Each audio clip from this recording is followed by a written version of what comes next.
Thank you. Pang-isa. That is therefore an unqualified yes, and you are in agreement with the Ito yung president that gagamitin ICC ko. has no jurisdiction whatsoever. Um, what was the DOJ referring to as the ICC's jurisdiction in the Philippines being different from us being a member? What is the distinction, please? The ICC tries people for individual crimes, not states.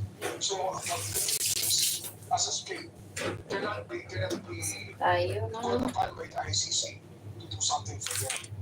But when the ICC is running after individuals who are Filipino citizens, then that obligation becomes another kind of obligation.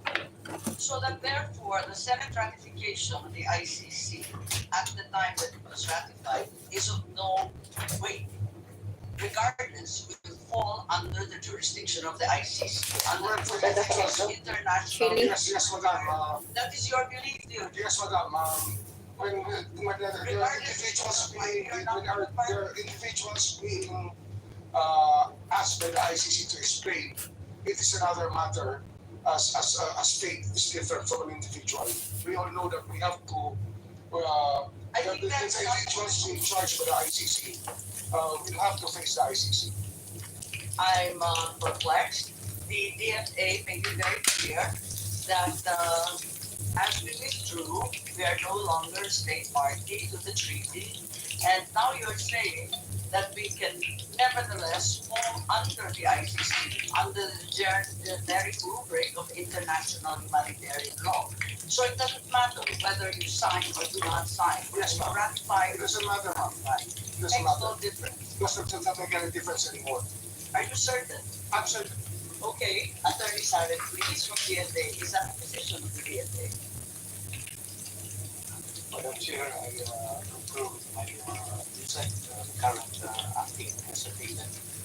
As far as we are concerned, we're no longer members of the ICC. And as non-members, can we possibly fall under the jurisdiction of the ICC? Under the rubric of international humanitarian law. Is that correct? Because we under the What's the use of signing or ratifying the treaty if it bears no weight? Ito na kasama liit na paramount secretary. isa ay nagbubuto ng bagoong. I think it's your purview. You're the Habang DFA. nanonood ng But yes, technically we're no longer sine member of hearing. the ICC. But we might be obligated under procedural jurisdiction as what the Supreme Court is already mentioned, that we have procedural jurisdiction. Thank you, Madam Chair. Yes, Madam Chair, if I may. I'm a little bit perplexed given that you are part of the executive. The president has said, as he said for the 100th time, that we are not under the ICC. Why is the SOJ now saying that we are nevertheless, somehow, in some miraculous way, under the rubric of the international humanitarian law, still under its jurisdiction? Your Honor, it is not the Philippines that is under the Ay, jurisdiction. nakalimutan ko palang bumili ng fresh na sili. Which is under the jurisdiction. There is a distinction. Please explain. As non-members of the ICC, and as a state, the ICC has no jurisdiction over us as a country. But over the individuals who may have committed crimes that violate international humanitarian law. That is a universal value being held by the whole world today. That people can cross borders and hide behind boundaries so that they can run away from the law. International humanitarian law is something adopted. The principles are adopted by more than 150 countries throughout the world. Add na natin kung ano na ito. Are you of the position, therefore, that international humanitarian law, as you said, is customary law? Is that the consideration? It is already customary law now, as we speak. It has become customary law throughout the world. Are you aware that procedural and admin matters do not form part of customary law? Surely, the Secretary is well aware that procedural administrative matters will still have to comply with the laws of the land. Ay, Of course, madam, it's those who can say. magtira ako ng para sa Okay. laing. Thank you. Senator Jinggoy, I think you wanted to interject at this juncture. We recognize the senator. Yes, Madam Chair, thank you very much. The DFA, the DOJ, the ILG, and the PNP has already admitted that we are not members of the Philippines is not a member of the ICC. Therefore, why did we surrender a Filipino citizen before the ICC? Anyone can answer, Madam Chair. We surrendered an individual to the ICC who was a subject of a warrant of arrest. That's what we did. I did not hear you again. Mr. Senator, we surrendered an individual to the ICC. We did not surrender as a country, but it was surrendered due to a warrant of arrest issued by the ICC through the Interpol. Ako na pamitang doon. Senator Jinggoy, any follow-up questions, please? Thank you. If that's the case, while we've attempted to retrieve Senator Jinggoy, let me just pursue the question of the international humanitarian law, the customary law. Since procedural and administrative matters do not fall under customary law, ICC processes, therefore, are not part and parcel. Madam Chair, the distinction of the ICC process of issuing a warrant of arrest is something accepted through a treaty with the International Police Organization. You have just contradicted yourself, sir. You said it was customary, and now you're saying it's by treaty. We can be very technical about it, ma'am, Sorry. but we can be very technical about it if you wish to be. But the fact is, it is our accession to the Interpol which made all of this possible. We will go to the Interpol later. Let us discuss the ICC at this juncture. So, while I will go with you for the sake of argument that the INHL, or International Humanitarian Law, has now become accepted as part of international customary law, I am unable to accept that ICC processes and administrative procedures as well are now part of customary law. I don't think so. The processes are not part of customary law. We have our own administrative processes. If you ask me about this, madam, we can say that the IHL is the domestic law that we follow in recognizing the warrant for arrest issued against Regina Roma Duterte. Which domestic law and process, Republic Act 9851, Your Honor. as mentioned previously? Yes, as we mentioned previously, and within the provisions allows us to options under extradition or surrender. We chose the executive mode, which is surrender. We will go to that later, but at this juncture, therefore I get an acceptance from the Secretary Kaya ako nakabili that ng in fresh na fact, the chili. processes that should have prevailed should have been those stipulated under RA 9851 or our own local law. 1 is 4. We follow the process. Thank you. So that's correct. On the same day, if I may proceed, the President also said, I do not see what its jurisdiction is, referring once again to the ICC. Can we bring back the video? Natin ng oil para mas I matagal think siya. there is a statement there. I feel that we have in our police and judiciary a good system. We do not need assistance from any outside entity. Again, as part of the executive department, you have subscribed to this view, I assume. Yes, madam. So to clarify, the statement means that the president was not recognizing the jurisdiction of the ICC over the crimes allegedly committed by the former president. Is that correct?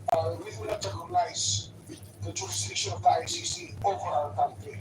What we recognize is the jurisdiction of the ICC over individuals who may have violated international humanitarian law by committing murder and other heinous crimes.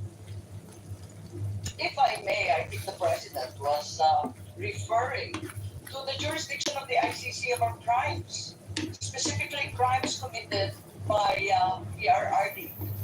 Isn't that so? Can you rephrase your question?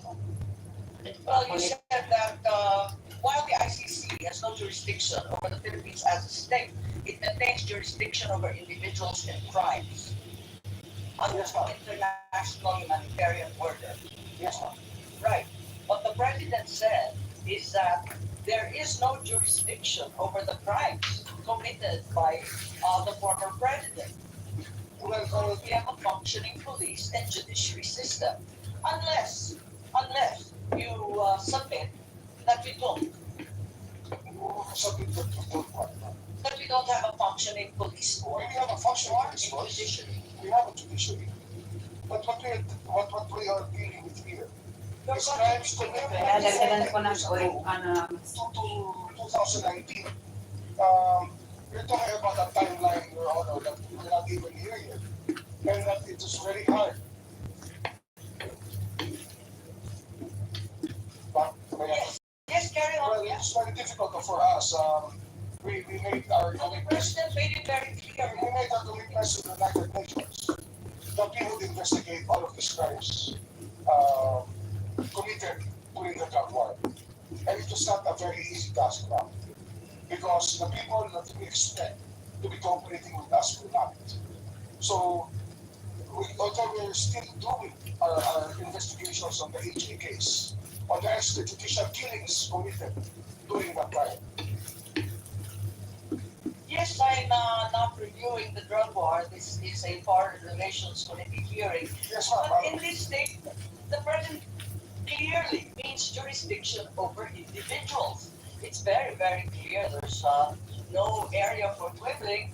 And if you say there's jurisdiction over individuals, I don't believe that you are in agreement with the president. As a matter of fact, the ICC does not try countries after all. They do try Our views evolved at times, and I don't So you know do admit if it that still you has the same view up to today, because we are talking about a trip that was done 1.5 years ago. Our minds can change now. We cannot just stay in one rut and say that this is the absolute, because our minds may change, and we are allowed that by the law of man. Yes, of course. Of course, we all change our minds, and Mr. Secretary. So you are saying that the president changed his mind? Well, I cannot speak for him, Madam. I cannot speak for him. Your conclusions are really your own, and I cannot adopt your conclusions here. They're not my I-add ko ito. conclusions. It's bold Yung statement. ano ko last ko pala ginawa. Your statements of belief are your own, ma'am. I cannot adapt to your statements of belief, but I respect them. The statement of the president is very, very clear cut. I would like to show also a letter in December of 2023. Do we have it on hand? Can you enlarge it so that it's much clearer?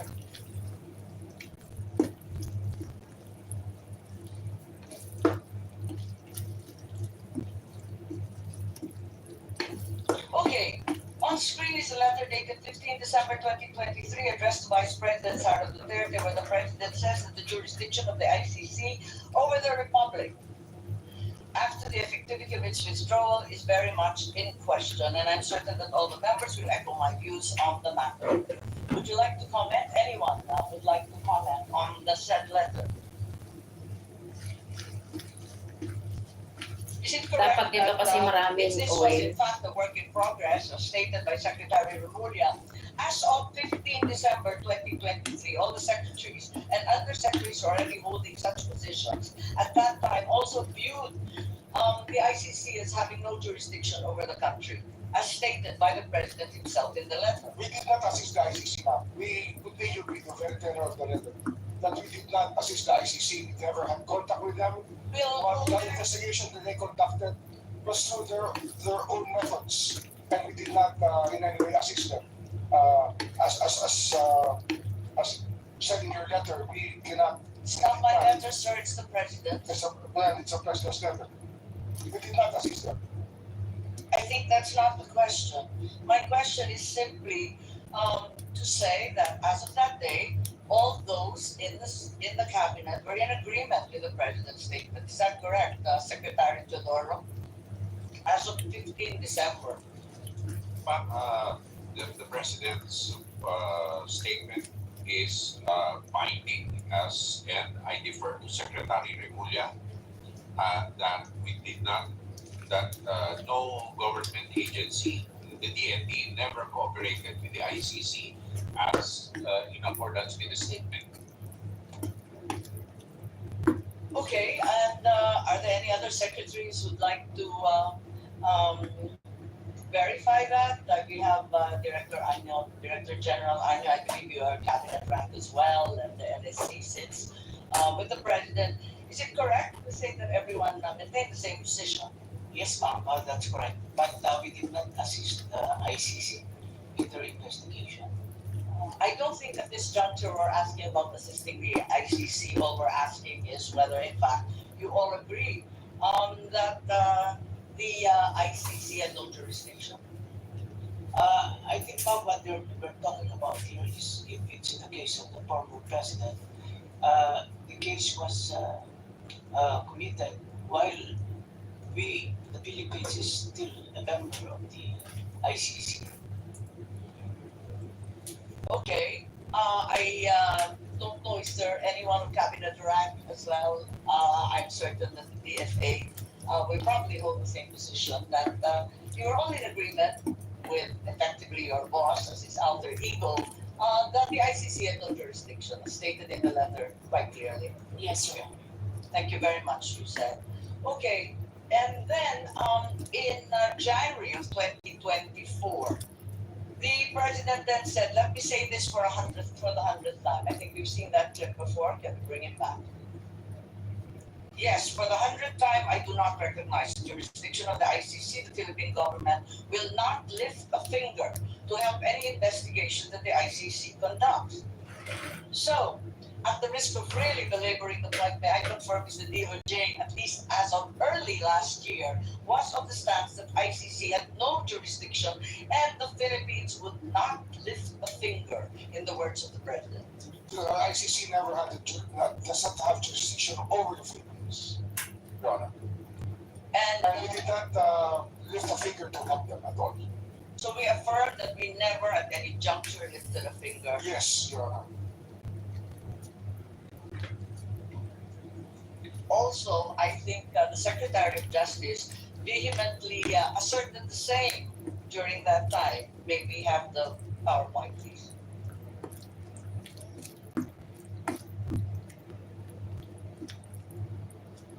And these your words, Secretary, Dapat lutong-lutong siya. Those are my words. right? And there is no jurisdiction, and we have an inherent right to determine our own legal framework and address internal matters. Yes, Your Honor. So also there is an assertion that our justice system is robust and functional. Your words, sir. Yes, Your Honor. However, 10 days later, after Secretary Remulla gave the above statement, on 20 February, there seems to be a slight yet significant change in the tone of the president's rhetoric when he said, I'm not certain if we have the PowerPoint, do we have the slide, with the president. I don't approve or deny it, but you know they, the ICC, haven't done anything illegal. We will do something about it. We are an open country. Maybe clarify as to what the president meant, given that there seems to be a determined change in attitude, that in fact we are an open country. And until they do, they, being ICC, do something illegal, wala siyang gagawin para hintuin sila. Parang naiba ang usapin. I will have to ask what question was asked of the president before I make any response, because I do not know what context the president said those words. I think it's not unclear hanggang may gawin sila na illegal. May I ask the PNP, the DFA, anong ibig sabihin? If they do something illegal, na nang himasok sila, na may ginawa sila sa Pilipinas, Why I can ask you that, ma'am? An example would be to take an oath of somebody within the Philippine legal system. They're not allowed to do that. okay, so until such time as they do something illegal, like requiring an oath of someone being entirely unauthorized as foreigners, is that your meaning? Yes, ma'am. Okay. Does this mean that the Philippine government was allowing the ICC to enter and investigate, provided they did not amount to any illegal action? Nobody ever identified themselves as the ICC when they entered our country, if ever they entered our country. So we did not allow them. That is the only meaning of your question. We did not allow them, because we did not know any entry of any ICC person in the country. The president's statement seems to suggest otherwise. We are an open country. So that's why I think that That there in fact were others coming through. well, we suppose that people were coming in and out of our borders. We have millions and millions of people entering our ports and airports. And we cannot ask all of them if they're related to the ICC or not. We cannot do that, ma'am. Okay, perhaps we can call on Secretary Anyo. Did you have any information that in fact the ICC had resumed its investigation? Because clearly there is a pivot in the president's statement. Perhaps you can enlighten us. Ma'am, as far as the NSC is concerned, we have not monitored any investigation conducted by the ICC inside the country. So at no point after the pre-trial chamber authorized the prosecutor to resume its investigation, did in fact resume its investigation in the Philippines. We don't have any information that they conducted an investigation in, but probably. Bakit nabanggit ng Pangulo na meron ng possibly illegal entry and that in fact they were welcome since we were an open country? Ano kaya ibig sabihin? Ma'am, Yeah, may I refer to the DOJ? Yes, please. yes, ma'am, but it's really important that we know the context by which the president gave the statement. If you don't know the question, we cannot understand the answer. I think that is very reasonable. Yes, and we're all subject to the media. I just found this through the media. I am not aware of any specific or special context. My understanding is that it was an interview as is usually given by public officials. Yes, ma'am, but it's usually the context by which we are asked a question that we give an answer. So unless we hear the exact question that we was asked, we cannot give you a complete answer to this question. Perhaps this will be clearer. November 14, 2024, the president was quoted as saying, if that's the wish of Duterte, we will not block the ICC. We will not just cooperate. I think this requires no context. It's pretty straightforward and direct. Well, we also want to know his response to what stimulus, because if there's a question, we want to know, but we still want to know the question. Simply, he was asked if he approved of the presence of the ICC in the Philippines. There seemed to be some awareness in the public and in the media that the ICC was already here. So they asked the president, what do you think? And he said, we will not block them. We will not just cooperate. There's clearly a change in tone and in order. Well, if they have not violated any law, I don't think that we should be alarmed with anything that they're doing here, as long as they're not violating our laws.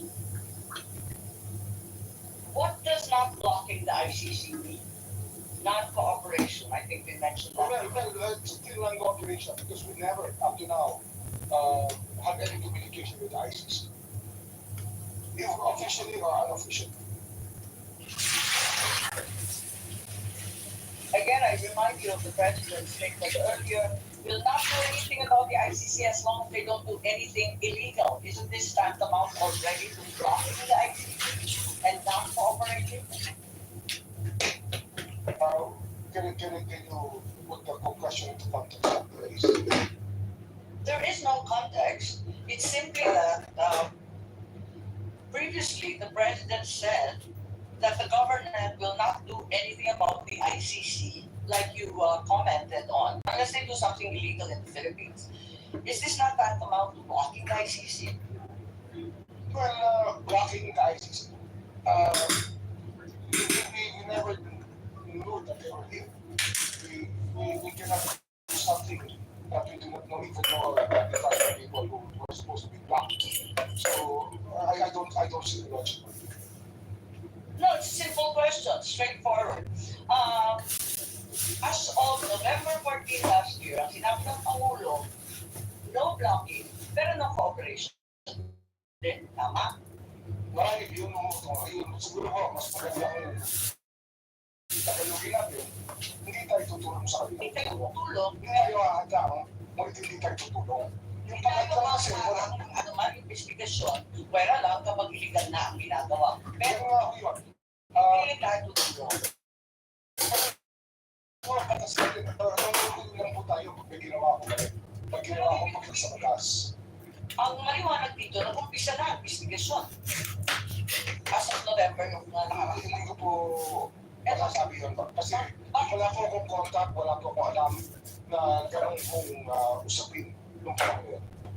So ang ibig sabihin, hindi pa nag-uumpisa ang investigasyon, sasalita lang ang presidente ng kusa na Hindi ko ako sa tanong, ang problema ko, nating salita. ang problema ko, kung wala, hindi natin alam ang tanong, paano natin malalaman kung paano ba kasi sinagot yung tanong sa gano'ng paraan?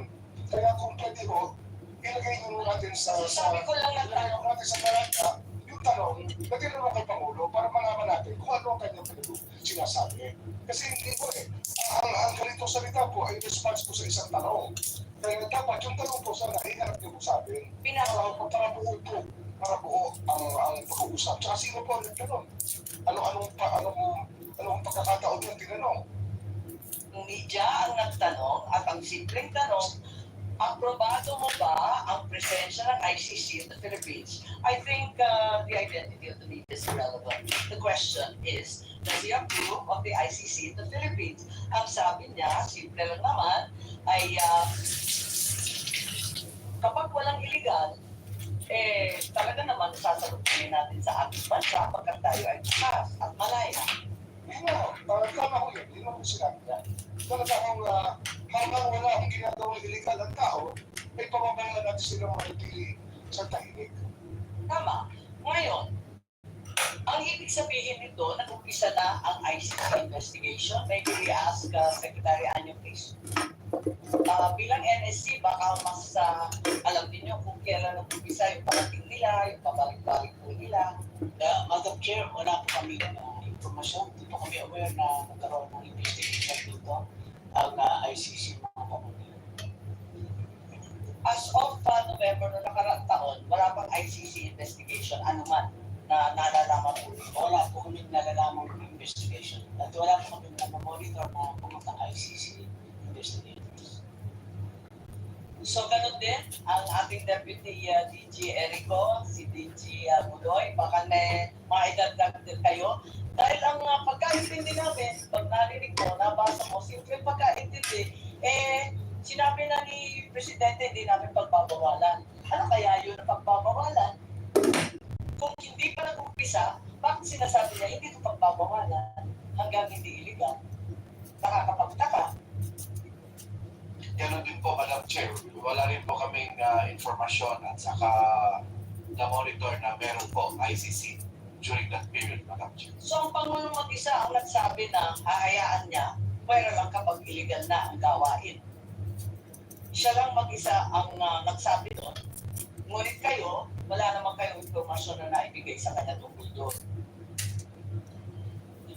Opo, Madam Chair. Wala po kaming informasyon na ibigay kay Presidente po, Madam Chair. Thank you.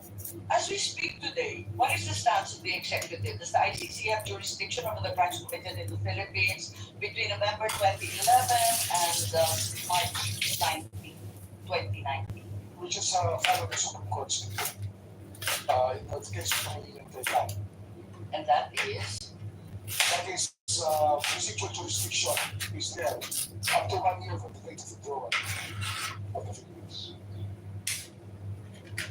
up to 1 year, right? Yes, So madam. bring us to March 1890. 2019. 2019. Yes, ma'am. So, laki yung residual jurisdiction na sinasabi ko nito hanggang 2019 na lang. Yes, ma'am. So, Sabi ng Korte Suprema. Tama. So, ngayon wala na. Maski residual jurisdiction, wala na rin. Wala na po, wala na po. Kasi 1 year lang eh. Pero tandaan po natin, ma'am, na ang ICC sa buong mundo ay tinitingnan ang ginagawaan ng mga individual na marahil ay nakaka-benefit sa kanila at ginagawa po ng pag-violate ng mga karapatan ng mga tao.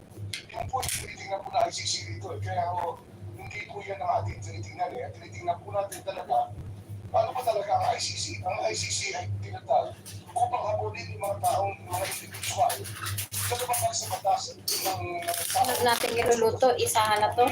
Dire-diretso na hanggang next week kasi wala kaming pasok for Eid holiday. So magluluto ko din itong At laing na tira. hindi pa nag-umpisa ng anumang investigasyon noong nakaraang taon, noong Nobyembre. Anong ibig sabihin ng presidente nung may pagbabago? Nung Meron din sinabi ako niya dito na hindi dalawang tayo can hahanda, ng pero inka na hindi rin tayo coconut Pero milk. sinabi yun, biglang iba ng tono, biglang nagbago. Kayo nga nagsabi, dapat talaga nagbabago ang palaisipan ng tao. Ganun po talaga dapat so, hindi tayo hindi tataga sa bato ang pwede mo maging Siyempre natututo tayo sa Oo, tatandaan ko tayo. Oo. Tama. So, ang ibig sabihin, Basahan ko lang. ang nagbago rin ang palaisipan. Marami. So, sa kanya, may jurisdiction na pala. Kung pwede sabihin ng okay, sinasabi ko na yung tao, dapat po tayo Hindi ko naman hinihingi yung statement ko. Ang tatanong ko lang, maliwanag naman yung statement na sinabi niya na pwede tayo magpamasok na may sabi bansa. Kaya wala na magiging ang ginagawa. Ang hindi mo natin sinasabi na hindi tayo sila dito, hindi mo natin sinasabi na haharapin natin sila. Ulit ang tao mo ay labas-pasok sa Pilipinas. Pero hindi Tayo po ay mga very hospitable people. We welcome all people who want to partake of the beauty of our country. Kaya ito po yung ating pinag-uusapan dito. Pero hindi po ba yung mas maagang mga statement, yung mga unang statement, talagang hindi daw siya lalakok sa anumang investigasyon. Ngayon, hahayaan lang niya. Tama po. Marahil po, marahil. Sabi ko nga, Nagbabago naman nga. nagbabago naman ang pagtingin natin lahat sa buhay. Hindi naman po ang pagtingin natin yung tayo 20 anyos at ngayon ay pareho pa rin. Sana naman ang Well, Well, you mean to tell me that after saying 100 times that the ICC has no jurisdiction, the president at the 101st time changed his mind and determined that there was somehow some kind of jurisdiction that allowed him to come here and tell. I cannot never see this one. I don't think it's a question of saying one certain state. This statement will speak for itself. When did the executive then change his mind? Given that we are admitting he changed his mind, at least to some degree. Well, I cannot agree. I mean, the question Ma'am is very vague, if you ask me. Kasi nagbago, di ba? Nung una sabi niya talagang haharangan niya. At As I said mga earlier, korte. Tapos biglang sinabi na bukas ang Pilipinas. Kung nag-iimbestiga sila, papasukin. Pero lang pag may ginagawang iligal o may krimen. Again, I can say, I hindi mo ko pwede mag-comment sa state of mind yan. Kung paano mo nag-iisip, Hindi ko ano po galit, wala naman akong tinatanong, masaya. Yan ang state of mind. Ang tinatanong ko,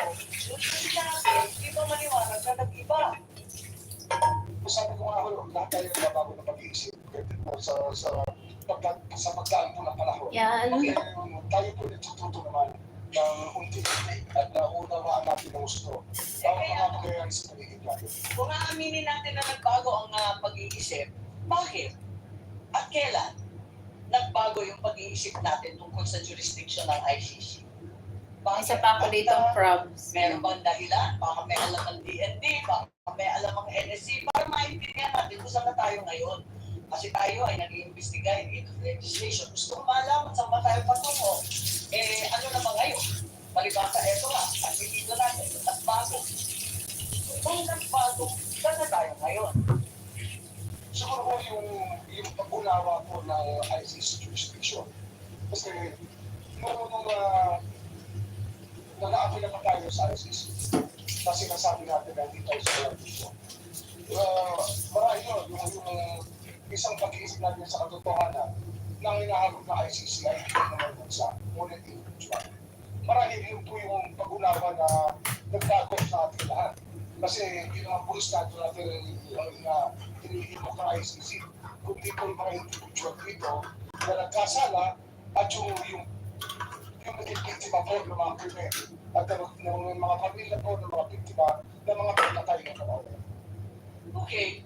At sabihin natin may limited cooperation sa ICC. Sabihin natin, noong 13 November, si ASEC ES, sabihin pala, ay nagsabi that if the ICC refers the process to Interpol, which may then transmit a red notice to the Philippines, the government will feel obliged to consider the red notice. Parang may ganon, may statement ko dyan. Yung guess, ES, Ano po yung statement ko? Naalala ko niya.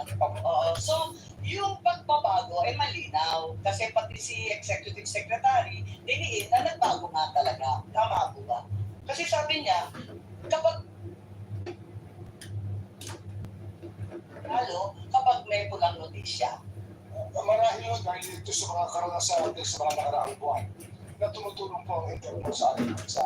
Kaya ang Ang kulit naman ng lalaki na ito. Sarap. hindi po natin pinababayaan na magkasama na loob sa Interpol sapagkat sila po yung ating inaasahan sa maraming pagkakataon. tama, talagang lumalaki tayo at maasa sa Interpol. Ngayon, nung January kayo po, nagsalita at tatanong ko kung tama po ba ito. At sinabi na the Marcos administration ay uupo kasama na ng ICC. Talagang uupo na natin to discuss certain areas of cooperation.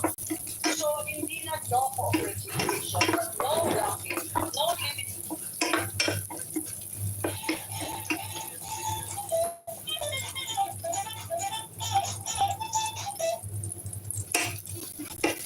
Tatalakayin ang ibang mga areas kung pwede, kung saan pwede makipagkita.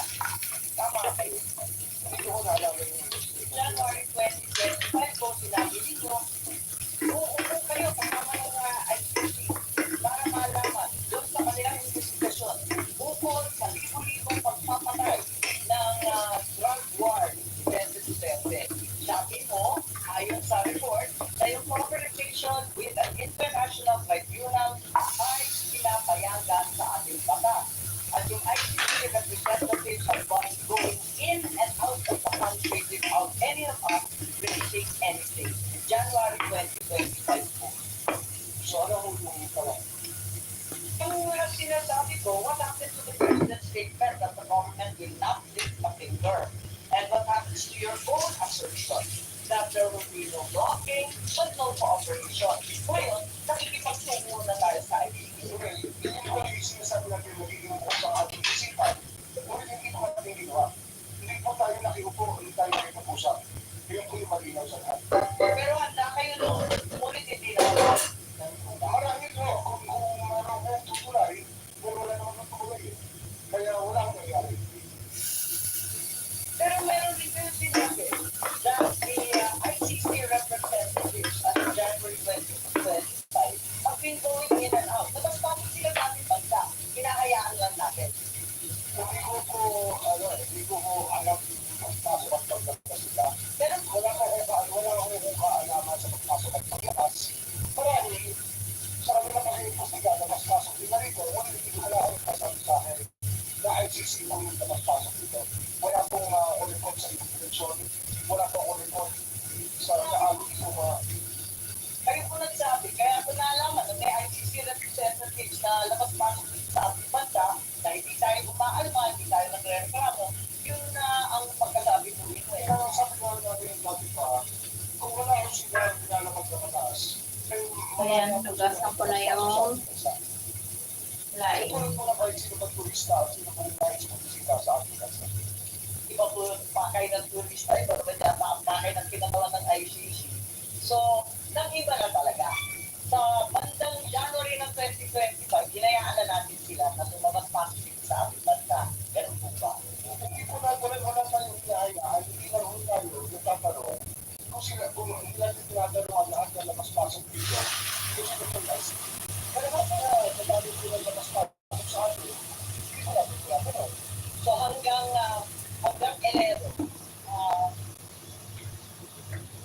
Enero nitong taon, talagang maliwanag na labas-pasok na yung mga ICC, ano? Hindi ko po alam eh, wala pa akong knowledge. Again, ako discuss ko. Sorry ko kasi sa Philippine Star at sinabi na I know that as anecdotally from people I know from the human rights community, they've been in contact here. Oo, may mga nagkikwento po, na nagkausap sila ng ICC. So alam mo rin mo. Kasi sabi mo in-identify pa ninyo yung source, sabi ninyo yung human rights people, na kukontak ko nga, sabi na, di alam na ninyo na nandito na yung ICC. Ay, hindi ko po malalaman kung nandun sila, sinasabi lang nila, may kausap sila. Hindi yung sinasabi ko sa sila nag-usap at taano.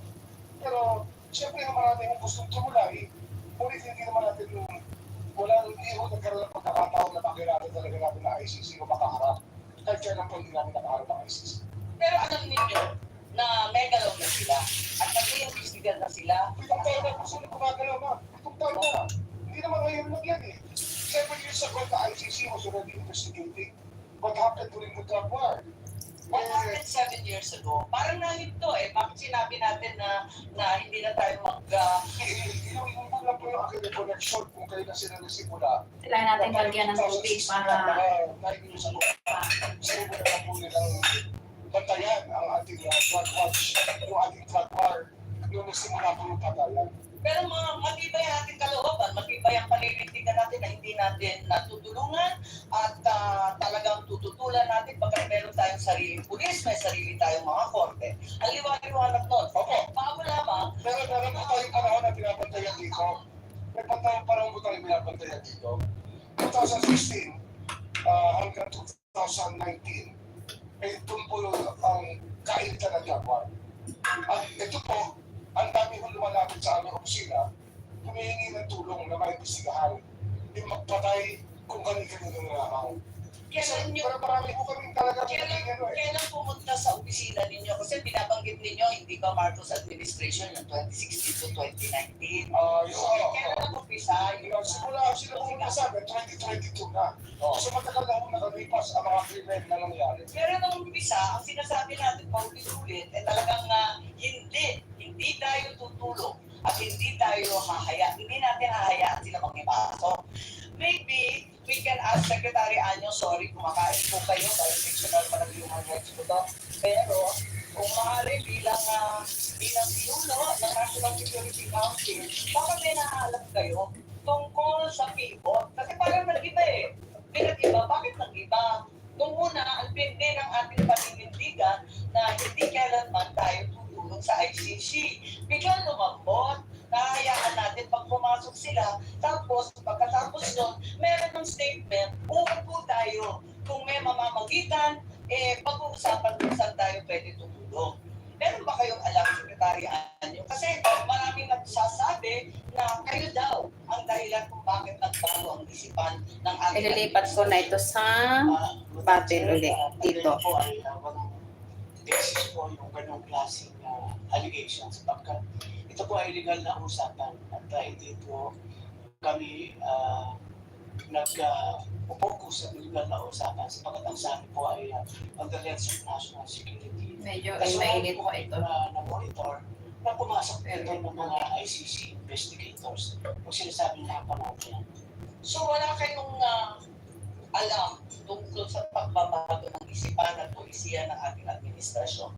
Wala po, Madam Chair. At hindi rin kayo kasama sa pagpaplano ng aresto ni former President Duterte. Ma'am, meron pa akong opening statement. Pwede ko po bang basahin? Siyempre, okay. In the meantime, if I may recognize the arrival of Senator Cath. Please proceed, Secretary. Yes, ma'am. Good afternoon, everyone. I'd like to start by thanking the Senate Committee on Foreign Relations, chaired by Senator Amy R. Marcos, for the opportunity to clarify the truth about what transpired during the arrest of former President Rodrigo Roa Duterte and other related matters. I believe this is also a good venue for me and my fellow officials to clarify what really happened and to debunk and dispel the false accusations and fake narratives that have misled the public about this issue. As government officials, it is our duty to be truthful and to assure the public that our actions were proper and in accordance with the law. I, for one, have been the victim of relentless disinformation campaign aimed at destroying the integrity and credibility I have carefully built over 4 decades of public service, which began the day I entered the Medyo matagal-tagal ito. Military Academy. While public officials are not supposed to Hindi ko na siguro tatapusin ang I wrote with the ride ko. Ayan na yung However, the time has come for me to air my side. Therefore, I'm grateful Bagoong. to speak before the Senate representative. As a former member of the cabinet of the Duterte administration, it is also very hard for me to see the former president arrested. I worked closely with former President Duterte for so many years through the most serious crisis the country faced, and then developed and nurtured a personal friendship. He trusted and respected me the same way I trusted and respected him, even after our terms ended in 2022. I retired from public service when former President Duterte ended his term. However, the repeated calls for public service came again, and 6 months after my retirement, I was appointed by President Ferdinand Marcos Jr. to be his national security advisor. I saw my appointment as a continuation of my service to the Filipino people across different administrations. As a soldier, my loyalty has always been to the Constitution and the chain of command. This has always been my principle when I served as the Commanding General of the Philippine Army under President Noynoy Aquino, then as AP Chief of Staff, and later as Secretary of the Department of Interior and Local Government under President Duterte, and now as National Security Advisor under President Marcos Jr. In its position, I have held under several administrations. I never played politics. I do not have a political agenda, nor do I have, or will I ever have political ambitions. I hold the same principle in my role as National Security Advisor and Director General of the National Security Council. Thus, I'd like to state for the record that my role was limited to the mandate of my office to assess that the situation does not escalate into a national security concern. The implementation of the ICC warrant is beyond my mandate. ito yung bago ang ilalagay ko. Yung And I tira also kanina. state for the record that I am not aware of any core group, nor am I a member of such a group that allegedly planned and prepared for the arrest of former President Duterte. In fact, it was only on Tuesday morning, March 11, 2025, that I learned that there was already an Interpol red notice and that the ICC warrant arrest would be served.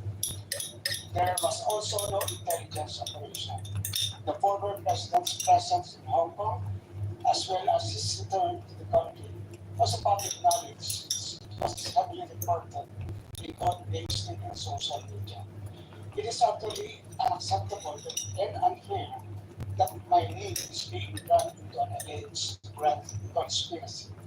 I firmly deny any allegations of a grand conspiracy.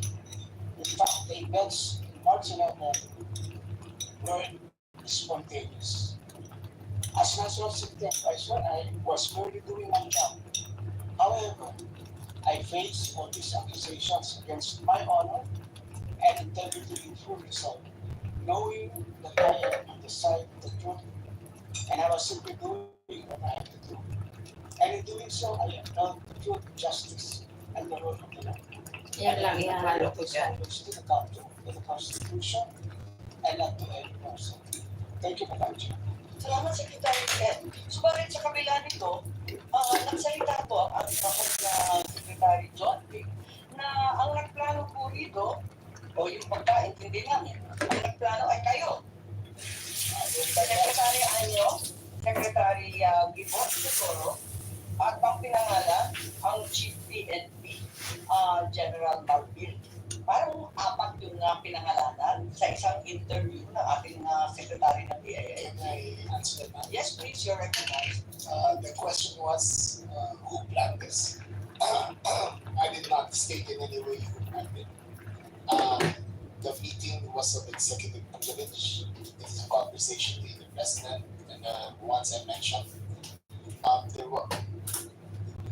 So what exactly did you say? Ano sinabi po ninyo? I asked you. Hindi namin, itong apat na pinangalanan, ang siyang nagplano. You're already invoking the executive privilege.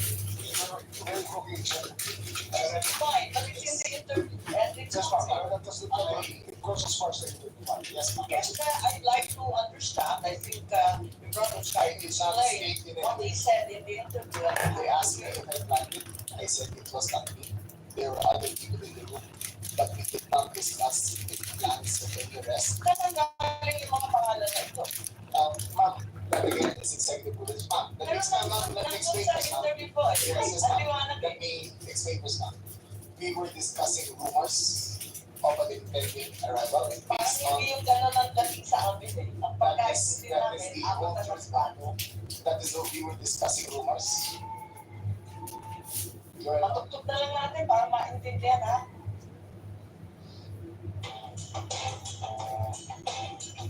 Kanya-kanya lang ano.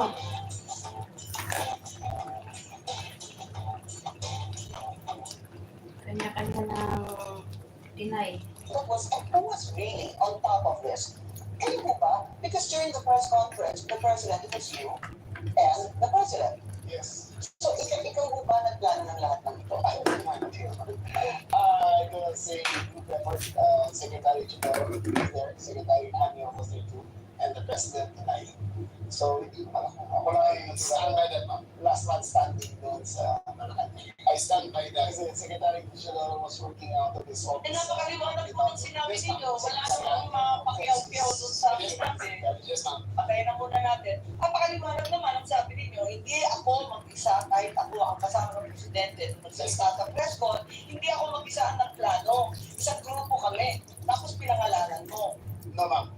Eh sinabi ninyo, I state, ma'am, again, executive privilege, but ma'am, wala na executive privilege kasi pinunyag na I ninyo sa must TV. make it very clear, I was making it very clear that there was no mastermind. If we were discussing mainly about what the president's statements were in Hong Kong, and it was based all on that statement. Sinabi ninyo na hindi kayo mag-isa na nagplano, kundi There isang was no planning, ma'am. Pero yun ang sabi. I said, hindi ako nagplano. May isang grupo na nagplano. We were all talking about a rumor, ma'am. And that is all. Rumor lang yun. Yes, ma'am. Group effort ang sabi ko eh. Ang tanong niya, kung ikaw ang nagplano, tapos sabi mo, There was no may planning, group ma'am. effort. There was no planning, ma'am. Ano yung effort ng group kapag hindi plano? I think that I will, including to executive privilege, ma'am. I think that we No, I'm suspect just our. asking him to explain the media. Yes, ma'am, but it's a very thin dividing line between what transpires in a room, between cabinet members I will- and a statement. But there's a very thin dividing line, ma'am. I Understood. hope that we can respect executive privilege. Understood, and that's Secretary General is fully aware. Every time there's a need to recess the executive session, I'm happy to do so, and I will do so when necessary. Pero ngayon, sinabi kasi sa TV, maliwanag na kami nyo sa akin kung ano ibig sabihin. Kasi ang sinabi, hindi ako mag-isa lang nagplano, may grupo kami. They asked me if I planned it. Sabi ko, I did not plan it. I said we were there and not to skirt ma'am executive privilege. It was mainly because of the statements of the former president in Hong Kong that he said, in his words ma'am, in Hong Kong, that I think you have a clip. He said that ang reading ko ay may ICC warrant of arrest na. That was the best in my recollection. So anong pinag-group effort lang? Anong To discuss the ng rumor. grupo na pinagalan? As far as I went, this invoking the executive privilege, there was no, you cannot plan on a rumor ma'am. Kaya nagtataka ako, bakit group effort? Chismis lang naman yun. Chismis na. Kaya nga, kung chismis, bakit mag-group effort pa? Tapos pinangalanan mo ba lahat ng Maraming group marites effort? doon to ma'am. It Labis was, naman yung marites, dami-dami it was marites a sa akin. discussion of a rumor based on the statement of the president in Hong Kong. Nakakatuwa lang dahil chismis lang pala eh. Bakit sensitensya yung tao sa base ng chismis? It was a discussion of a rumor based on the statement of the president in Hong Kong. So you deny that you're part and parcel of the planning and that the other persons you named, hindi rin sila kasali dun sa pagkakala? Again, ma'am, we were discussing the statement of the former president while he was in Hong Kong. That he said that he said, in his words, ang reading ko ay may warrant of arrest na ako. So that was the only basis of the conversation. So ito yung group effort ninyo. Pinagtulong-tulungan ninyo yung isang bahagyang chismis. It was, ma'am, all of that is, again, the statement of the former president, not ours.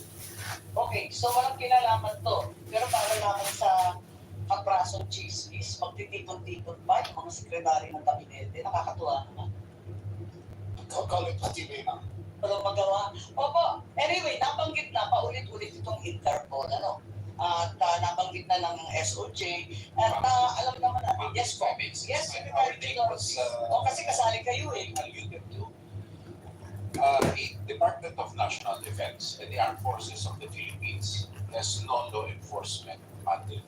Our sole mandate is to support the Philippine National Police when it is asked for. And therefore, such ends our jurisdiction. The operation is clearly a law enforcement one. And the Philippine National Police has the power to ask the armed forces to assist. And that is the extent of the participation of my department and the armed forces of the Philippines. And all other matters in support in the Philippine National Police are covered by operational security. Tama po. Kaya hindi talaga chismis lang to. Meron talagang natanggap. At sinabi rin sa isang interview, alas 3 ng umaga, natanggap na yung notice of arrest noong Martes, March 11. Sinabi naman ni Secretary Remulla na si PNP General Marvin nakatanggap ng notice of arrest warrant alas 3 ng umaga ng Martes. At sinabihan ang Pangulo ng alas 6. Nabasa niya ng alas 6 ng umaga. So, ibig sabihin, hindi chismis to. Meron ng notice of arrest warrant. You're Ito na talking siya. about two different dates. Okay. March 10 Sige, clarify po ninyo. Para maintindihan natin. was objection. March 10, was chismis pa lang yun. Yes, ma'am. Dala nung salita galing sa Hong Kong. Yes, ma'am. Okay. March Tapos, 11 was a formalized transmission okay. by the ICC towards Interpol. And that was the first knowledge that this administration had of the presence of the action by the ICC directed towards Interpol. And that was the only formal knowledge that we had. So, andun lang. So, ang ibig sabihin, ang gobyerno hindi tumulong sa ICC sa application ng warrant. Nagulat kayo na dumating na lang yung dokumento. Yes, ma'am. Wala kayong kaalam-alam or paghihingi, None whatsoever. none whatsoever. Ganun din yung SOJ, pati yung SNP. Wala kayong balita, wala kayong nilikayat, wala kayong pakikiusap na ilabas na yan sa lalong madaling panahon. Wala po ako dito nun. Nasa Vienna po ako. Namagan po ako ng United Nations meeting sa Jobs and Crime Yung, in OTC. yung March 10 o yung 11 po? Pareho araw po wala po ako dito. Ngunit nakikipag-usap ako sa telepono na tinatanong ko yung nangyayari dito sapagkat ang Department of Justice ay involved siyempre sa bawat proseso. At kinakausap ko po yung mga pwede yung kausapin ko po. Okay, so wala kayo dito pero kayo nag-anunsyo at lumabas sa balita na alas 3 ng umaga pa lang ng Martes andyan na yung notice si Guara. It was me, ma'am. It was Ikaw me. ba? Ibang Remulla yun. Baka nakapagpas ka din dyan. Po. It was me confirmed during the press conference of March, on Tuesday, March 11, I think, that when the president asked me when the notice of diffusion arrived, and I stated it was 3 a.m. Salamat. Okay. Si General Marvin, may dadagdag po kayo. Kayo daw ang nakatanggap eh. Mga natanggap ko po ay more or less afternoon 3 o'clock. So, ito po ito ang ginagawa namin. Kami ang investigate ang PCTC Interpol app po sa kanila po para po yung sa PCTC Interpol. Maraming salamat, General Marvin. At Interpol ang binabanggit na natin ngayon. So, yung Interpol, ang Pilipinas ay isa sa founding member. Isa tayo sa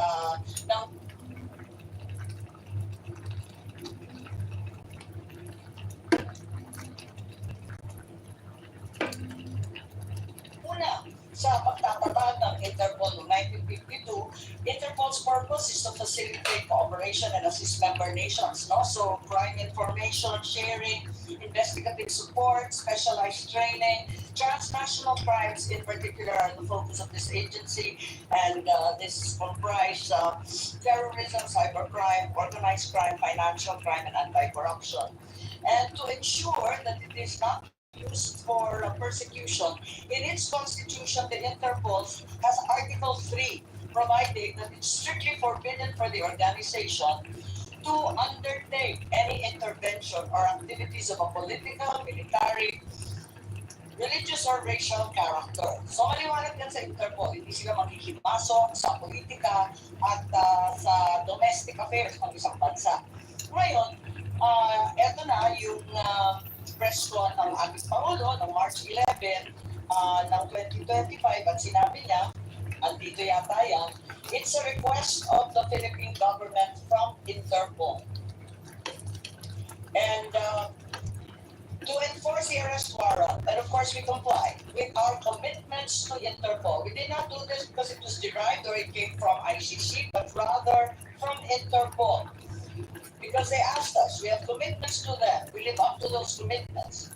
I don't think we violated the country's sovereignty. Bakit naman? Dahil consistent naman tayo, hindi tayo tumutulong sa investigasyon ng ICC. Wala tayong meron contact, pero not on an official level. We did not help them in any way. The arrest we did today was in compliance. Ayan, mabasa ninyo. Was in compliance with the commitment to Interpol at hindi yung ICC. Hindi natin kinakausap ang ICC, marami silang hinihingi sa atin, mga dokumento, wala kaming binibigay. Yun lamang, hindi natin mahindian ang Interpol. So kung may duda sa ating pakikibahagi sa ICC, ang sinasabi ng Pangulo, ang ating commitment, obligasyon sa Interpol ay maliwanag at walang duda. So, ang sinasabi natin, kailan ba natanggap ng gobyerno na yung ICC naglabas na ng warrant of arrest laban kay Presidente PRRD?